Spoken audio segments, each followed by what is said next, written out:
Pinuna ng ilang kaanak ni Vice President Sara Duterte ang pagsabpina sa tax at bank records ng bise para gamitin sa impeachment trial.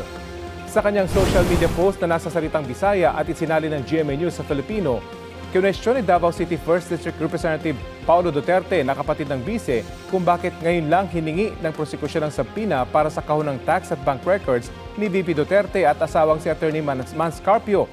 Dapat daw ay simula pa lang ay kumpleto na ang kaso ng prosekusyon. Tila naging mabilis daw ang pag-impeach sa kapatid kahit anya'y kulang ang ebidensya. Samantalang, hinahanap pa rin hanggang ngayon ng ebidensya ang mga sangkot sa flood control scandal. Sagot ng House Prosecutors, nakahanap ang Kamara ng sapat na ebidensya para maaprubahan ang articles of impeachment. Sa impeachment trial daw ang tamang lugar para ilabas at suriin ang lahat ng mga ebidensya. Giit ni House Prosecutor Representative Shell Jokno, hindi fishing expedition ang kanilang ginagawa. Sagot dito ni Congressman Duterte, sa halip na ipilit anya na may basehan ng prosekusyon, dapat daw maipaliwanag na may ebidensya sila na magpapatunay sa mga alegasyon.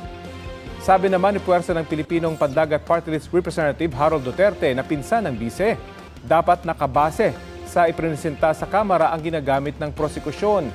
Ipinapakita lang sa paghiling sa mga dokumento na kulang daw ang kaso ng prosekusyon at may mga grupong nakapagdesisyon na sa kaso ng bise kahit hindi pa nakikita ang lahat ng ebidensya.